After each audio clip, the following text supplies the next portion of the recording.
questions sexuelles ont toujours été définies par des rapports de pouvoir. Simplement, aujourd'hui, ces rapports de pouvoir, ils ne sont pas simplement implicites, ils sont explicites. C'est-à-dire qu'il y a une politisation des questions sexuelles, non pas seulement au sens où ce sont des rapports de pouvoir, ce qui n'est pas nouveau, mais au sens où ces rapports de pouvoir sont un enjeu public, ce sont un enjeu politique. Donc je crois que la nouveauté, elle est de ce côté-là. C'est la publicisation des rapports de pouvoir qui se joue toujours entre les sexes et entre les sexualités.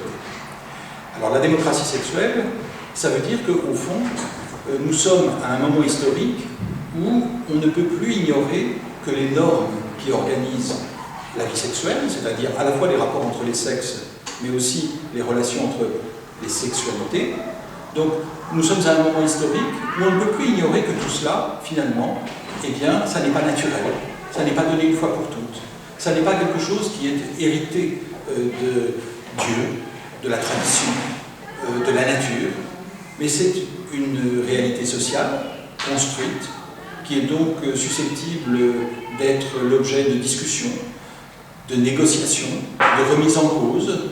Donc la démocratie sexuelle, ça veut dire que nous vivons dans une société où les règles du jeu, et en particulier donc les règles du jeu sexuel, ne sont pas fixes, elles sont historiques, et puisqu'elles sont historiques, elles sont également politiques. Nous pouvons les remettre en question à partir de principes démocratiques, en particulier la liberté et l'égalité. Alors je crois qu'effectivement, à partir du moment où on considère que l'ordre des sexes et l'ordre des sexualités ne sont pas donnés par la nature, ou par Dieu, ou par la tradition, mais que c'est nous qui les définissons. Eh bien, à partir de là, on peut se poser la question de savoir comment on va pouvoir contester cet ordre à partir du point de vue de ceux qui s'en sentent exclus, qui se sentent minorés. Les minorités sexuelles, ce ne sont pas des gens qui sont minoritaires d'un point de vue statistique, ce sont des gens qui sont minorés d'un point de vue politique. Et donc, le point de vue minoritaire, c'est un point de vue pour interroger la norme, pour poser des questions à un ordre qui a l'air évident et pour lui faire perdre son évidence. Donc, les droits humains, ils sont directement pris dans cette question de la démocratie sexuelle, puisque, au fond, on considère que la place qui est donnée aux uns et aux autres, aux unes et aux autres, eh bien, elle est provisoire, elle est contestable, et en particulier en fonction de ces valeurs démocratiques qui sont au fondement même des droits humains, à savoir la liberté et l'égalité.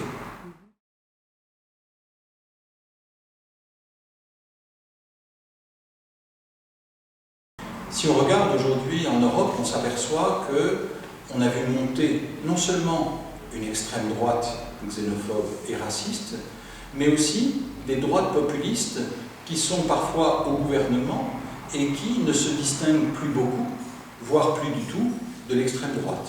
C'est vrai dans beaucoup de pays. C'est vrai en France en particulier, mais on le retrouve aux Pays-Bas par exemple, on le retrouve en Scandinavie, on le retrouve un peu partout. Alors, cette extrême droite ou cette droite, puisque la différence n'est plus si importante, qui sont également populistes, elles sont définies en particulier par une double question, celle de l'immigration d'une part, mais aussi celle de l'islam d'autre part. L'immigration et l'islam sont les deux fondements d'une pensée populiste aujourd'hui en Europe. Et on s'aperçoit que ce débat politique autour de l'immigration et de l'islam, il est à la fois défini en termes d'identité nationale. Par exemple, en France, on a vu un ministère de l'immigration et de l'identité nationale qui a été instauré par Nicolas Sarkozy lors de son élection à la présidence de la République en 2007.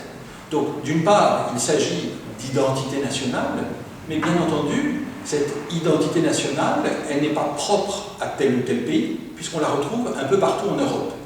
Donc c'est une identité nationale qui est une rhétorique qu'on rencontre à travers toute l'Europe et qui est au fond une identité raciale. C'est-à-dire que face à à l'islam, on défend une culture spécifiquement européenne, spécifiquement française, spécifiquement néerlandaise, spécifiquement norvégienne, etc.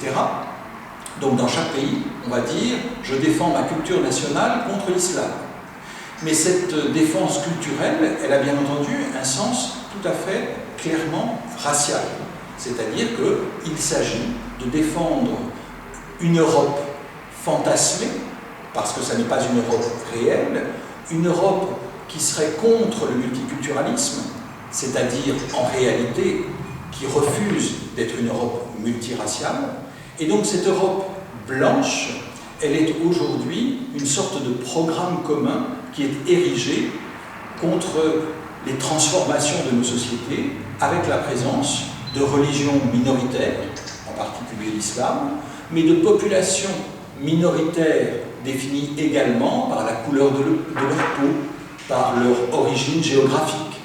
Bref, l'héritage postcolonial définit aujourd'hui en Europe une sorte de miroir de l'Europe blanche.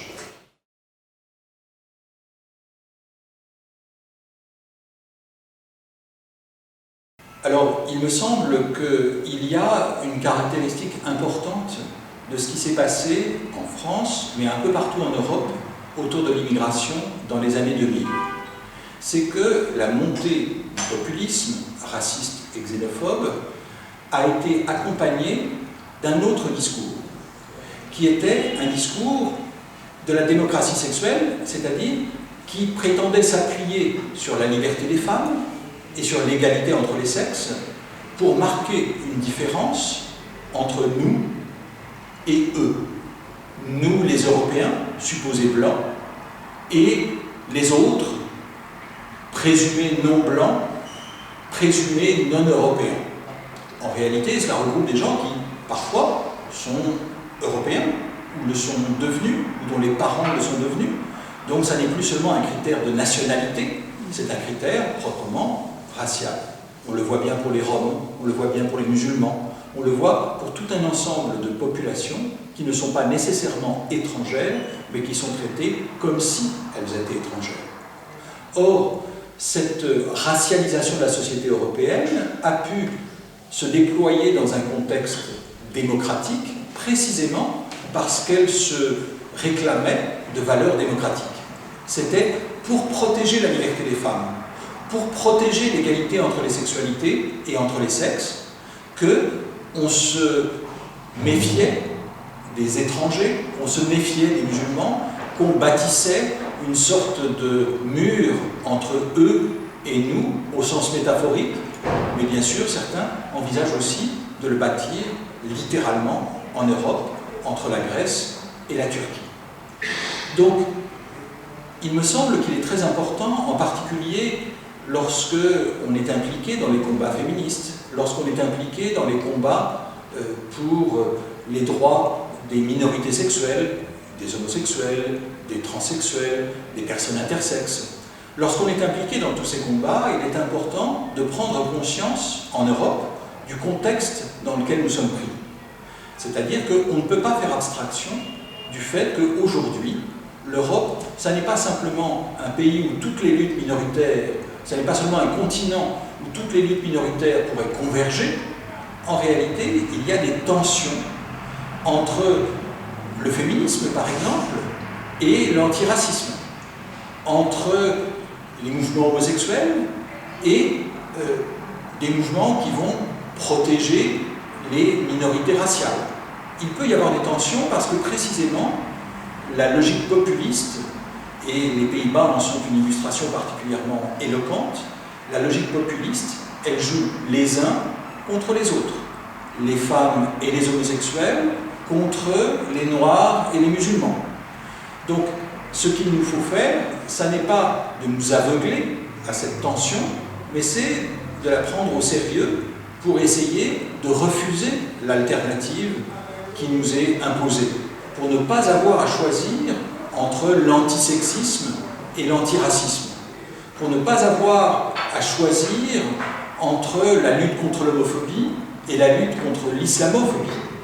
Donc il y a, me semble-t-il, aujourd'hui un enjeu qui est à la fois intellectuel, mais aussi militant, un enjeu politique qui est de remettre en cause ces fausses alternatives qui sont aujourd'hui ce qui définit le paysage en Europe.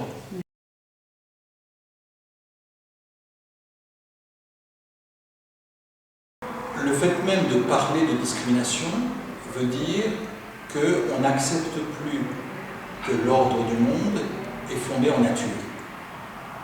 On n'accepte plus l'idée que l'ordre du monde est en dehors de l'histoire.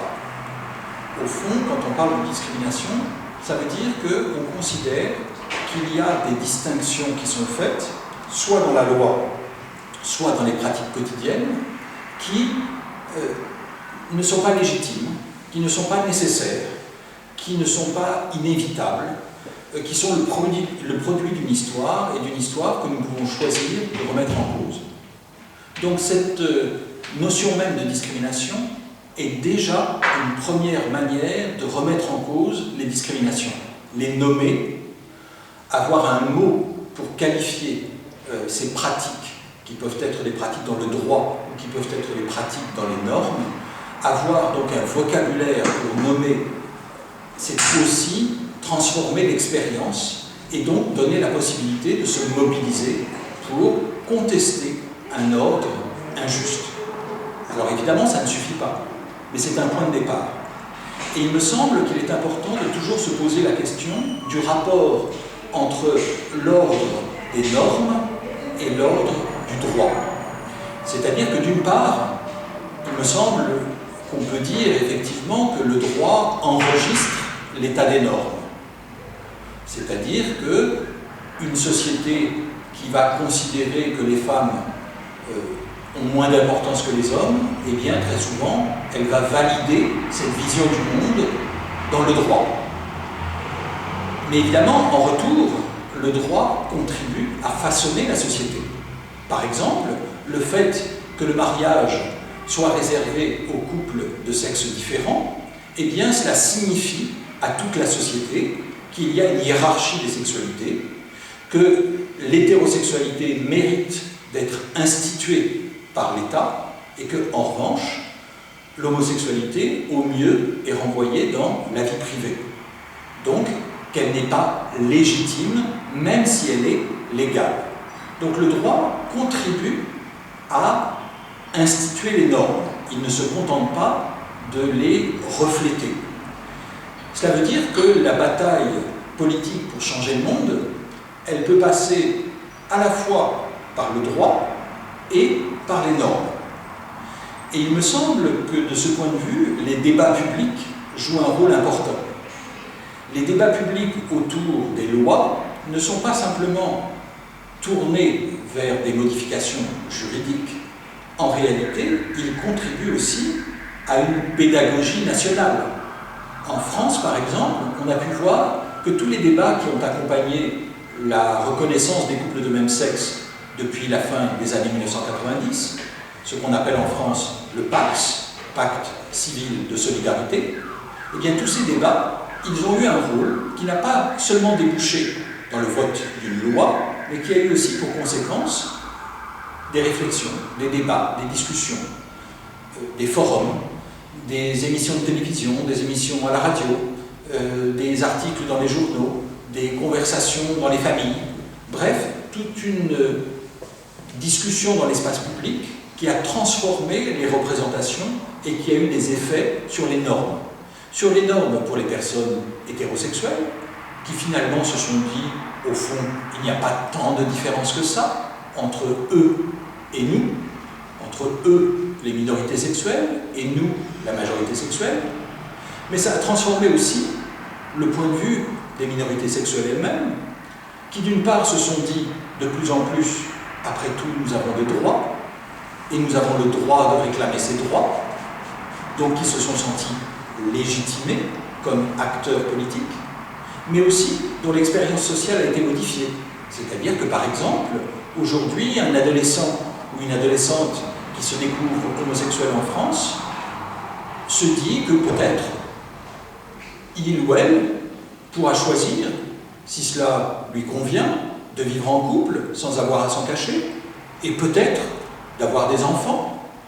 Autrement dit, la manière dont chacune et chacun va envisager sa vie future ne sera plus autant limitée qu'auparavant. Ça ne veut pas dire, bien sûr, qu'ils et elles vont tous se marier et avoir des enfants, mais ça veut dire simplement qu'ils pourront avoir le choix, peut-être, ou du moins qu'ils commencent à l'espérer, le choix de le faire, mais aussi le choix de ne pas le faire.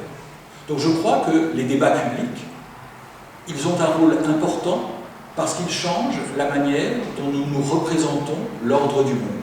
C'est la raison pour laquelle, pour ma part, j'essaie d'intervenir dans le débat public, parce que je crois que mettre à disposition des arguments, mettre à disposition des mots pour repenser le monde, pour le requalifier, eh bien ça a une certaine efficacité politique. Ça n'est pas bien sûr la seule manière d'agir sur le monde, mais c'est aussi une manière d'espérer le transformer.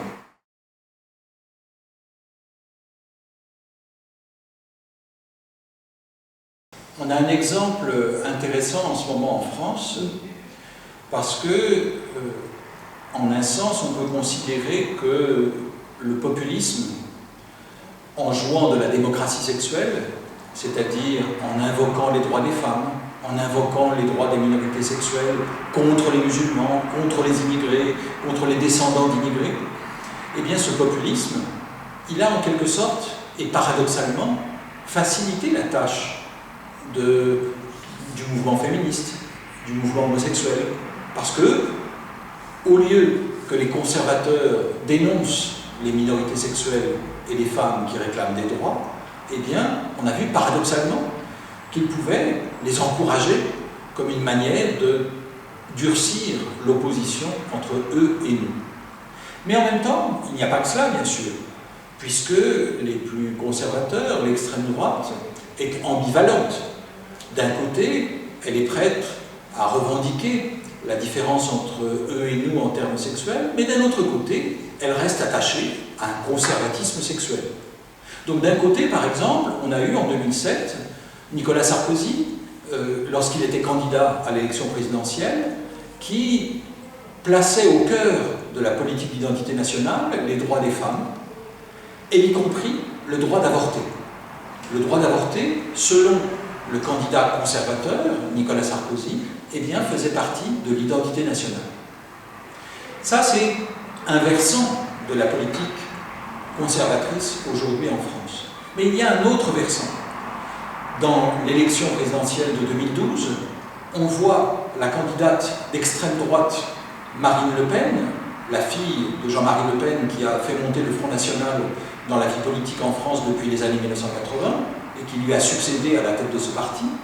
Donc Marine Le Pen a commencé à contester ce qu'elle a appelé des avortements de complaisance ou de confort, c'est-à-dire le fait que certaines femmes, selon elle, eh bien, pouvaient choisir à la légère d'avorter. Comme on est en France, elle n'a pas envisagé d'interdire ces avortements. Elle n'est pas allée aussi loin. Mais en revanche, elle a proposé de ne plus les rembourser. Autrement dit, non pas les interdire par la loi, mais les réduire par l'argent. Ce qui est intéressant, c'est qu'en réaction, on a vu la plupart des partis de gauche non seulement défendre le droit à l'avortement, non seulement défendre ce droit au remboursement de l'avortement, mais aussi aller plus loin que la loi actuelle, puisque la loi actuelle rembourse l'avortement en grande partie, mais pas totalement. Et bien aujourd'hui, en réaction contre l'antiféminisme de l'extrême droite, on voit la gauche réclamer un remboursement intégral des avortements. C'est un des effets de cette campagne présidentielle, mais ça montre combien les logiques qui vont faire que les droits vont pouvoir être repris à leur compte par un parti ou par un autre, par un camp ou par un autre, eh bien, c'est une bataille permanente avec des conjonctures historiques parfois un peu surprenantes. Si on revient à l'exemple de la reconnaissance des couples de même sexe, avec le Pacs, pacte civil de solidarité, eh bien, à l'époque, donc à la fin des années 90, on avait vu qu'il y avait, du côté de la gauche, une très grande ambivalence. La gauche hésitait à se rallier à cette égalité des droits entre les couples selon qu'ils sont de même sexe ou non. En revanche, dans les années 2000, on a vu que, à mesure que la droite s'était ralliée à des droits minimaux pour ces couples de même sexe, eh bien la gauche était en quelque sorte condamnée à aller plus loin que la droite, à être moins conservatrice que les conservateurs. Et petit à petit, la gauche a abandonné son conservatisme de la fin des années 90 pour se rallier à une égalité pleine, ou presque, des droits entre les couples de même sexe ou non. Donc, il n'y a pas de nécessité à ce que les partis, qu'ils soient de droite ou de gauche, se rallient ou bien au contraire s'opposent au progrès des droits. Cela dépend de batailles politiques et de conjonctures historiques, et donc il n'y a pas là-dessus une différence culturelle irréductible, par exemple, entre la France et le Chili. La France, dans les 15 dernières années, a beaucoup changé sur ces questions. On peut donc imaginer qu'il en aille de même pour le Chili dans les 15 années qui viennent.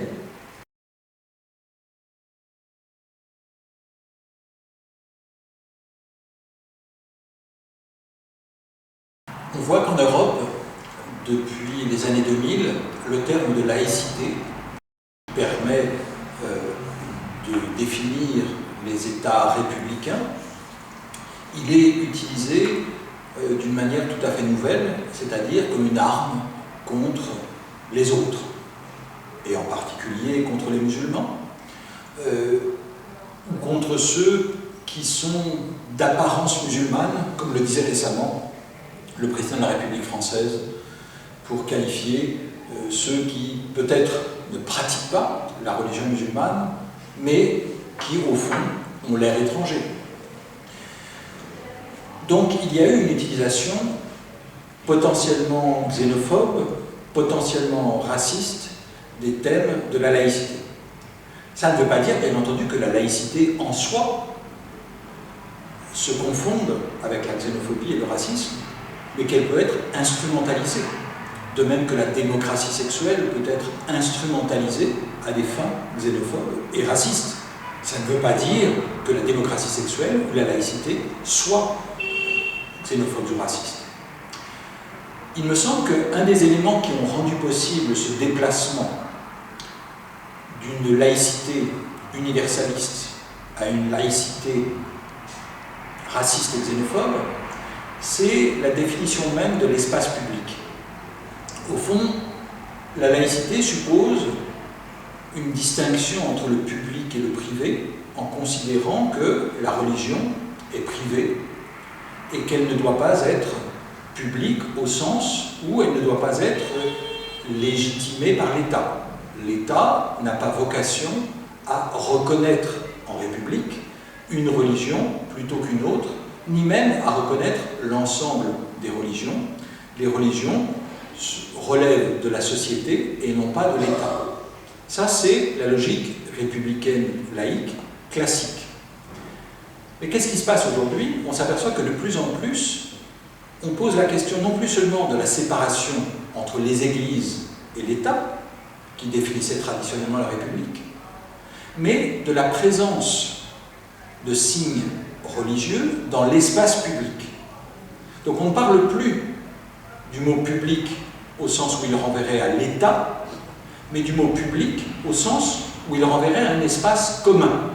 C'est-à-dire qu'on voit en France aujourd'hui, par exemple, que certaines écoles refusent que des mamans accompagnent la classe pour un voyage scolaire si elle porte un foulard, un voile, c'est-à-dire un signe religieux. On voit bien ici qu'il ne s'agit plus pour l'État, par exemple, de donner de l'argent à une religion, à une église, mais simplement de tolérer la présence dans l'espace public, dans la rue, dans l'école, un peu partout dans ce qui fait la vie quotidienne de la cité, donc de tolérer cette présence de signes religieux. Il me semble donc qu'il y a eu une reformulation de la laïcité qui s'est jouée autour du terme public. Le terme public, ça n'est plus seulement l'État, et c'est de moins en moins l'État. En revanche, c'est de plus en plus cet espace commun, cet espace public dans lequel nous vivons toutes et tous une partie de notre vie dès que nous sortons de chez nous. Donc il me semble qu'il est là très dangereux de laisser faire ce glissement de la distinction nécessaire entre les églises et les États à une autre conception qui interdit de l'espace commun, non pas bien sûr l'ensemble des signes religieux, mais certains signes religieux. Parce qu'il y a de ce point de vue-là, en France comme dans beaucoup d'autres pays, une hypocrisie de cette rhétorique laïque lorsqu'elle est utilisée à des fins xénophobes et racistes. Cette hypocrisie, c'est de remarquer quand il y a des musulmans qui font la prière dans une rue, mais de ne pas remarquer qu'il y a des processions religieuses qui sont organisées par l'Église catholique, de ne pas remarquer que, par exemple, les chefs de l'État peuvent assister publiquement à la messe, qu'ils peuvent être enterrés dans des cérémonies publiques avec une messe à Notre-Dame, par exemple. On ne le remarque pas, on ne s'inquiète pas de la laïcité lorsqu'on voit ces pratiques, mais en revanche, on s'inquiète beaucoup lorsque la religion musulmane est présente avec, par exemple, des minarets qui viendraient, comme on s'en est inquiété en Suisse, trouer le paysage traditionnel. Donc, il me semble que l'hypocrisie, elle est révélée aujourd'hui en Europe par cette logique de 2 poids, 2 mesures. La laïcité, elle est surtout appliquée aujourd'hui en Europe à l'encontre des religions minoritaires et non pas de la religion majoritaire, c'est-à-dire en particulier contre l'islam, mais pas contre le christianisme et pas en particulier, en France et dans d'autres pays, contre le catholicisme.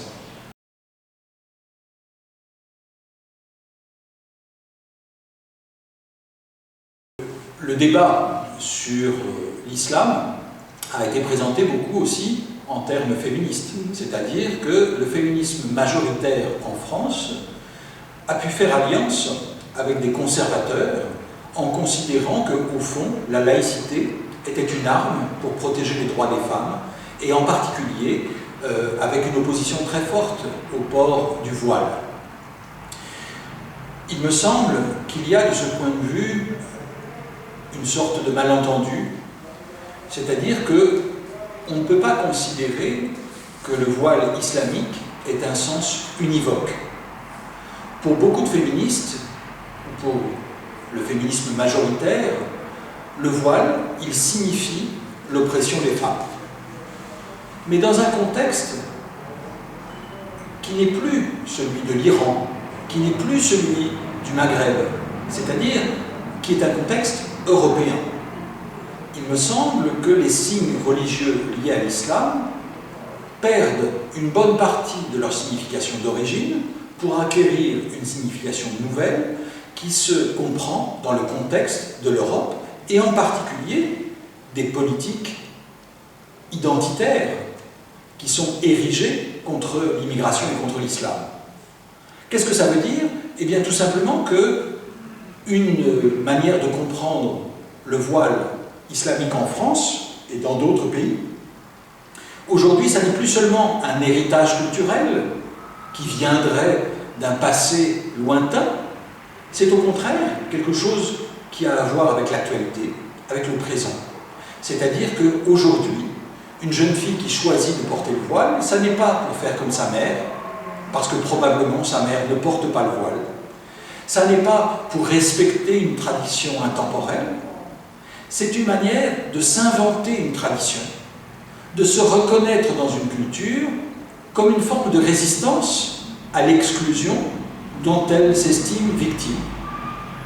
Par exemple, on voit des jeunes filles en France qui ont adhéré dans un premier temps, sans hésitation, sans ambivalence, aux valeurs et aux normes républicaines.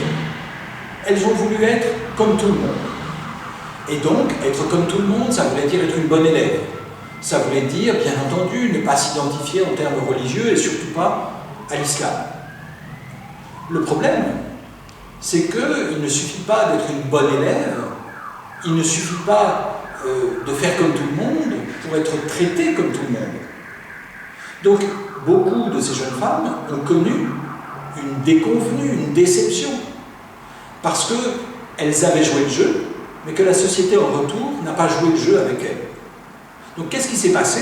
C'est que très souvent, eh bien, elles ont dit, en portant le voile, « J'ai voulu être comme vous m'avez traité comme une étrangère, eh bien qu'à cela ne tienne, vous dites que je suis différente, je vais vous prouver qu'effectivement je suis différente, et regardez, je porte un voile, je ne suis pas comme vous. » Donc il me semble que le voile aujourd'hui, en France et plus largement en Europe, est très souvent un signe qui est inséparablement religieux et politique. Parce que la religion est utilisée dans une logique discriminatoire, dans une logique d'exclusion et de stigmatisation, elle est aussi un langage pour retourner le stigmate, pour se constituer en sujet politique, pour contester l'assignation à une position minoritaire. Donc il me semble que le voile, ça n'est pas aujourd'hui, pour la plupart des femmes, et des jeunes femmes en particulier, qui le portent en Europe, ça n'est pas l'héritage d'une culture sexiste, c'est un signe opposé